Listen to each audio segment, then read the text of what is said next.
The year is 2004. The internet is a series of massive tubes and green numbers. Kids everywhere are sitting at the family computer after coming home from school. They boot up Windows XP, and there's only one thing they've been thinking about all day: farming that GP and checking to see if Zezima's online. But almost 20 years later, that's not what's stuck. What they really remember is this.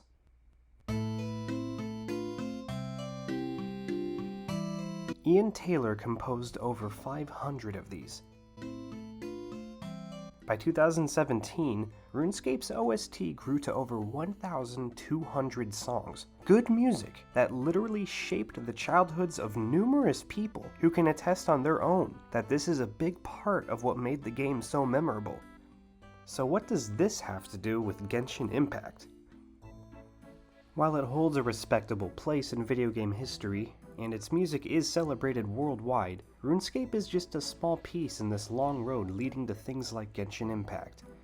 There was an idea to put together a group of remarkable songs to see if they could become something more, see if they could work together when we needed them to hold up to comparison with Hollywood films when most video games never could. Jeremy Soule, most well known for composing the soundtrack to every Elder Scrolls game since Morrowind, believed in this idea and decided to do something about it. He put together a portfolio showcasing what he thought video game soundtracks should feel like, and then sent it to Square, back when it was just Square and not Square Enix. And 2 weeks later, Square hired him. What came before and after is pretty distinct. Even if he didn't single-handedly transform video game music in all genres and all countries, he saw a zeitgeist and led from the front line. More and more artists began to lead this steady march forward as well. On the subject of musicians leading the industry forward, Koji Kondo, Martin O'Donnell, Masayoshi Soken, Junichi Masuda, and Einen Zerd. These are just a few examples I can't go without mentioning. It's easy to see how much these artists influence the very journey itself, and even though I haven't talked about so many video games and their wonderful OSTs, it's not because they aren't great. I mean, I can only acknowledge so much in such a short video. And this video is about something very particular. A single video game with a ridiculously large soundtrack that just doesn't seem to be showing any sign of slowing down. And with music that doesn't just stand on its own two legs, it genuinely stands out in a world where over 60,000 songs are uploaded to Spotify each year, and countless more are composed and produced. You couldn't possibly listen to all of that. But even in our own spot in the woods, so to speak, it feels like some projects just shake the trees a little more than others. Which brings us to the main event. The year is 2022. The internet is a massive series of angry comments and horrifying algorithms. Kids everywhere are doing, people of all ages play video games now. They boot up their consoles, mobile devices, and smart refrigerators, and there's only one thing they've been thinking about all day: farming Mora and checking to see if Ganyu's on the banner again. The world's greatest fishing simulator with an action RPG and world-consuming gacha engine tacked on the side. Given how people talk about this game, it's hard to believe it's only 2 years old.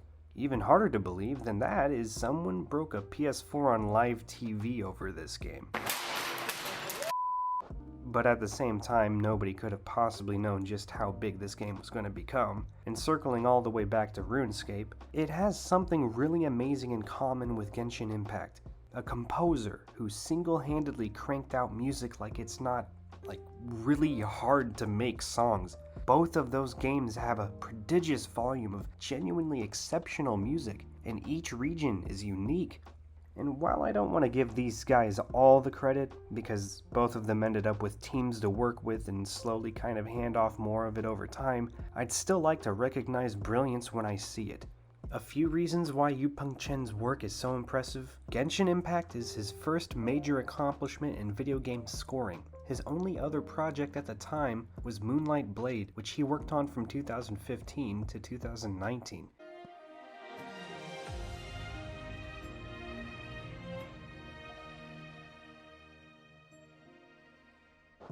As of right now, the game has 17 albums worth of music, just in the last 2 years, with Yu-Peng Chen at the helm both directly composing and producing a majority of it. Genshin Impact is a world-class blending of instruments and musical theories from all around the globe, and none of these fusions go to waste. Each instrument, each regional style is so instantly gratifying and fulfilling to listen to. And did you know that the game's menu has a different song for every single time of day and night?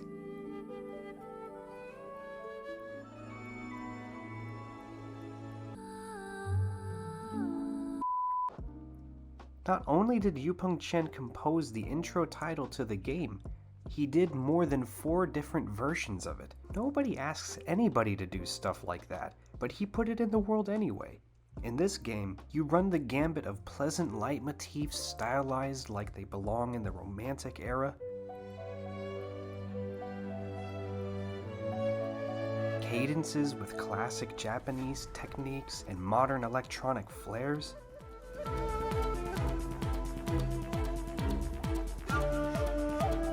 and anything and everything in between.